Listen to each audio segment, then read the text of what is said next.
నేటిదిన వాక్య ధ్యానం కొరకు సామ్స్ 84 7th స్టాంజా. వారు నానాటికి బలాభివృద్ధి నొందుచు ప్రయాణము చేయుదురు, వారిలో ప్రతివాడును సియోన్లో దేవుని సంధిని కనబడును. చదవబడిన ఈ వాక్య భాగంలోని దీవెన నా ప్రియులకు మీరందరూ పొందుదురుగాక. వాక్య ధ్యానం కొరకై ప్రార్థన. ప్రేమ కలిగిన మా తండ్రి, మీ వందనాలు.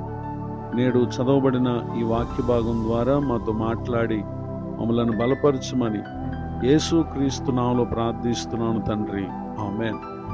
చదవబడిన ఈ వాక్య భాగంలో కోరహ కుమారులు దేవుని ప్రజలు వారు బలాభివృద్ధి నొందువారని, బలాభివృద్ధి నొందుచు ప్రయాణము చేయవారని, అంత మాత్రమే కాక వారిలో ప్రతివారు సియోన్లో కనబడేటటువంటి వారుగా ఉంటారని దేవుని యొక్క వాక్యం సెలవిస్తూ ఉంది. నిజమే, విశ్వాస జీవితము అది ప్రయాణము లాంటిది. ఆయన యందు విశ్వాసం ఉంచి రక్షణ పొంది బాప్తిసం తీసుకున్నటువంటి వారు ఆత్మీయ యాత్రలో ఉన్నవారు. ఈ యాత్ర ప్రభు పిలిచే వరకు, ఆయన వచ్చే వరకు ప్రయాణం చేయటం అనేది ఎంతో ముఖ్యమైనది. అయితే ఈ ప్రయాణములో బలాభివృద్ధి నొందుట అనేది చాలా ప్రాముఖ్యమైంది. ఆ బలాభివృద్ధిని మనం పొందకపోతే ఖచ్చితంగా ఈ ప్రయాణం చేయుట అది సాధ్యం కాదు, అలసిపోతాం. వీటన్నిటి నిమిత్తమై ప్రతి ఒక్కరు కూడా సియోనులో దేవుని సన్నిధిని కనబడుట అనేది చాలా ప్రాముఖ్యమైనటువంటి కార్యం. నేటి మన భక్తి జీవితానికి మన గమ్యం దేవుని రాజ్యాన్ని చేరుట.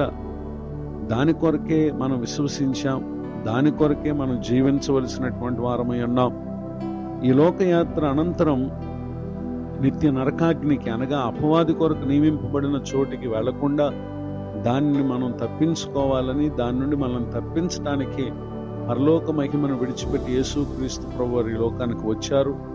ఆయన యందు విశ్వాసం ఉంచడం ద్వారా ఆయన మన కొరకే సిద్ధపరుచుతున్నటువంటి ఆ ఉన్నతమైన దేవుని రాజ్యాన్ని మనం ప్రవేశించుటకు మనకు అవకాశం ఇవ్వటానికి ఆయన వెళ్ళినటువంటి సంగతిని మనం ఎరుగుదుము. అంత మాత్రమే కాక ఆయన మేఘారుడనే మధ్యాకాశానికి రాబోతున్నారు. వచ్చినప్పుడు భూమి మీద ఎవరైతే బలాభివృద్ధి నొందుచు ఈ ఆత్మీయ యాత్రలో ప్రయాణం చేయవారుగా ఉన్నారో నిశ్చయముగా వారందరూ కూడా ఆయన కలుసుకుంటారు. యుగయుగాలు మనం ప్రభువుతో కూడా ఉంటాం. ఈ మాటలు వింటున్నటువంటి నా ప్రియ సహోదరి సహోదరులు, యేసు క్రీస్తునందు మనం ఉంచినటువంటి విశ్వాసం యొక్క ప్రయోజనం ఇహమందు మనం ఎదుర్కొనే అనేక సమస్యల్లో, బాధల్లో ఆయనే మనకు బలమును అనుగ్రహించచ్చు, వృద్ధి పొందింప చేస్తూ నిశ్చయముగా అనేక సమస్యల్లో మనకు జయాన్నిచ్చి నిత్య రాజ్యానికి మనల్ని వారసులుగా చేయగలిగినటువంటి దేవుడు మన ప్రభువైన యేసు క్రీస్తు వారు. గనుకనే ఈ భూమి మీద మనకు అనుగ్రహింపబడినటువంటి వ్యక్తిగత ప్రార్థన సహవాసం, కుటుంబంతో కలిసినటువంటి సహవాసం, దేవుని ప్రజలతో కూడా కలుసుకునేటటువంటి సహవాస స్థితి, అది మనకు బలమును, వృద్ధిని, ఆధ్యాత్మిక ప్రయాణంలో మనకు కావలసినటువంటి క్షేమాన్ని పరిశుద్ధాత్మ దేవుడు అనుగ్రహిస్తారు. కనుకనే సామ్స్ 84 4th స్టాంజా 84వ కీర్తన 4వ చరణంలో, నీ మందిరమునందు నివసించు వారు ధన్యులు, వారు నిత్యము నిన్ను స్తుతించుదురు. 5th స్టాంజా 5వ చరణం, నీ వలన బలమునందు మనుషులు ధన్యులు, యాత్ర చేయు మార్గములు వారికి అతి ప్రియములు. ఈ మన విశ్వాస జీవితం కేవలం ఈ లోకంలో మనం ప్రయాసపడటం కొరకు మాత్రం కాదు, కానీ మనకున్నటువంటి సమయంలో కొంత భాగం దేవుని దయ ఉంది కనుక దేవుని భాగాన్ని దేవునికి ఇచ్చి, అనగా దేవునితో గడపవలసిన సమయాన్ని, దేవుని కొరకు చేయవలసినటువంటి వాటిని చేయుట కొరకైనటువంటి మన బలాన్ని, ఇలా పలు రీతులుగా మనం ప్రభువుకు అర్పించుకునేటువంటి వారమై ఈ ఆధ్యాత్మిక జీవితంలో మనం ప్రయాణం చేసినప్పుడు నిశ్చయముగా మనం సియోనులో అనగా దేవుని రాజ్యంలో మనం కనపడతామనే విషయాన్ని తెలియచేయడానికి సంతోషిస్తున్నాను.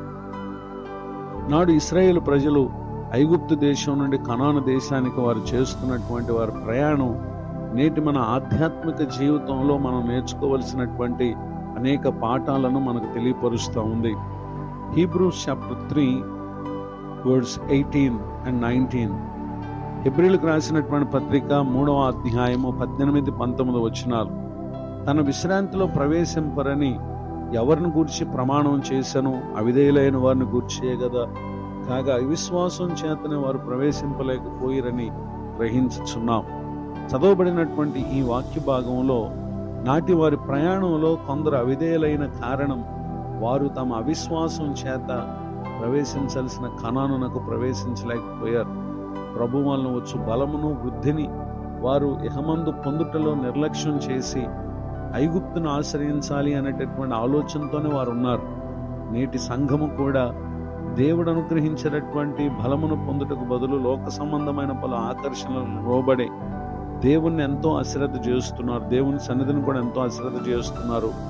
ఆ కారణం చేత లోకంలో ఉన్నతమైన వారు కావచ్చేమో కానీ విశ్వాసం విషయంలో చాలా బలహీనలుగాను ప్రభు దృష్టికి అవిధేయులుగా ఉంటున్నారు.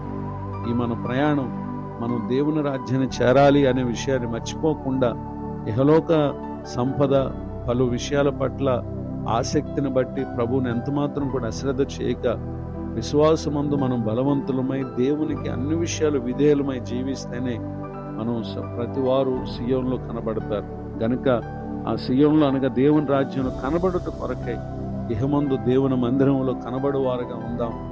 సమాజంలో ప్రభు కొరకే సాక్షులుగా జీవించే వారుగా ఉందాం. ఈ మాటల చేత పరిశుద్ధాత్మ దేవుడు మన అందరిని దీవించి ఆశీర్వదించునుగాక. ఆమెన్. ప్రార్థన. కృపగల తండ్రి, వందనాలు. నేడు విన్న ఈ మాటల చేత మమ్మల్ని మీరు బలపరిచినందుకు వందనాలు. దైవ సేవకులను వారి కుటుంబాన్ని పరిచయం దీవించండి. మరొక నూతన సంవత్సర దయాకిరీటాన్ని దినం పొందినటువంటి ప్రతి ఒక్కరూ ఆధ్యాత్మిక ప్రయాణంలో నమ్మకస్తులుగా ఉండటానికి సహాయం చేయండి. ముందున్న కాలమంతా మీ కృపాక్షాలు అనుగ్రహించి మేలు చేయమని యేసుక్రీస్తు నామములో ప్రార్థిస్తున్నాను తండ్రి.